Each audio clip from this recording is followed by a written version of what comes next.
Questions for Coach Johnson? So I guess kind of how's the mood of the team coming off of such a tough I loss? think disappointed, but ready to move on. That's what it's about.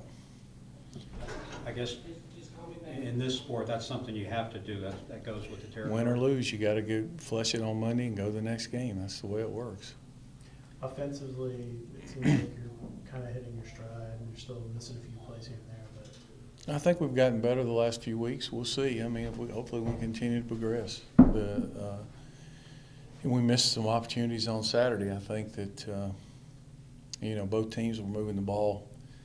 I think they scored on 7 of 9 possessions, and we scored on 6 of 9. So it was both teams moving the ball, and you couldn't afford, we had 2 costly fourth down misses. One with we dropped it, and the other one where we couldn't get half a yard. With the yards per carry production you're getting from guys like Lynch and Green, does that affect your rotation today back at all? Not really. It's all about how they're playing. I mean, Clinton has made some really nice plays when he gets the ball. He's made some guys miss, but sometimes it's just being the guy that catches the pitch at the right minute the way they're lined up, too. There's other small things that go into it. Yeah, there's a lot goes into it. But Clinton's made a lot of big plays. You have to give him credit every game. He seems to find a way to make a guy or two miss and create a big play. as a coach, how do you, I guess, keep, after what happened last year, you guys lost a ton of games like this last year with a young team. How do you keep their heads up going into a game? Well, you just got to keep plugging and keep coaching and keep working. It's like I said, you got 2 choices. You either work or you get better. Guys aren't dumb. They can look at the tape and see, understand what happened. They know. I mean, it's you just got to make plays. We did a better job of making plays. We just, didn't make them anywhere really on defense, offense. Special teams was pretty good. But other than that, we made some plays. But in crunch time, we didn't make enough. Is that the margin of error that you've talked about this season? Just being so It's a small? thin line. It's without, except for a few teams in the country, there's really a thin line between most of the teams. Yeah. I imagine the kind of highlight of that was Corey's play. I mean, he does what you want him to do. He gets his hands on the ball, and then doesn't look, it flies backward. Yeah, I mean, but it's not. It's like I told our team, that play didn't decide the game. The last fourth down didn't decide the game. There's 10 plays that I can pull out on film that would have changed the outcome of that game, or 15, and there always is. You just don't know where they are, so you've got to play every play like it's to win the game. Is that the frustrating part? It's if you take maybe 5 plays out of the last 2 games, you guys might have won the last 2 games, basically. Yeah, but they don't let you do that. So, you've got to finish and you've got to continue to make plays. I thought our effort was better in this game. That's the hardest we played all year, Saturday. It seems like the defense had a really hard time with their shell game, with all the motion and the crap and giving the ball and the sweeps and all that stuff. Well, we have a hard time again on third downs.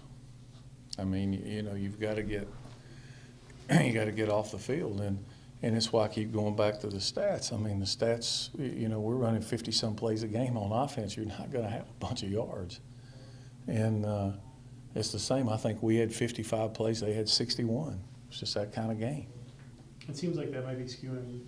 You're sort of, I guess, 25 or 26 in rushing, but Yeah, it in skews actual yards everything. per carry, it's not that bad. Yeah, it skews everything. We're not as explosive on offense as we have been right now, but it skews it all. That's why I keep saying if you want to really get the right stats, you got to look at average per play and average point per possession and those kind of things. That'll tell you far more than whatever. It's just like I saw a stat, I think I saw it this weekend on Virginia Tech. They're something like 60% of the offensive possessions against them haven't crossed midfield.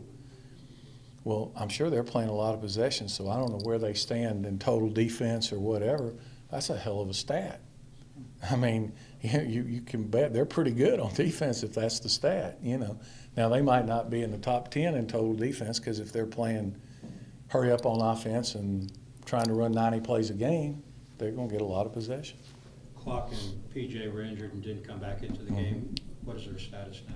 We'll know later on in the week. Pretty thin at the offensive tackle in terms of guys just being banged up at this point. Yeah, we're banged up all over pretty good, but this is the point. It's midway, and we got one more game before we hit a bye week. So, you got to strap it up and get through this week. How did Jahaziel do? Who? Jahaziel, when he was He did good when he was in there. I guess that's sort of why you play those guys now, Kenny and. Yeah, they're gonna have to play. I mean, I would have assumed that they would have played more already. They'll play moving forward. Couple more per coach? Same with Jalen and Woods. Jalen came. Yeah, we keep trying to work him in and get him in there, and he's got to help himself too. You know, a lot of the times with the freshmen, they got to know where to go and what to do, and so you can want to play them, but you're not going to put them in there if they don't know what they're doing. So, and that's what's holding Joe Hazel back. He'd be playing a lot if he'd do a little better on his assignments.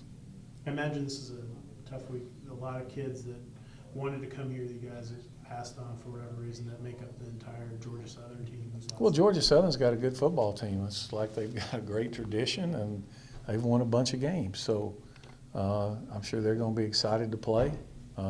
And they got some really good players, just like every other team does.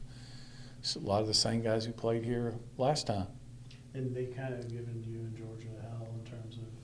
It's a big game. I know what it's like being there when you get a chance to play a quote, unquote, supposedly higher level. You want to show that there is no higher level, that you belong on the same level. So, you know, they've been Division I now long enough. There ain't no separation.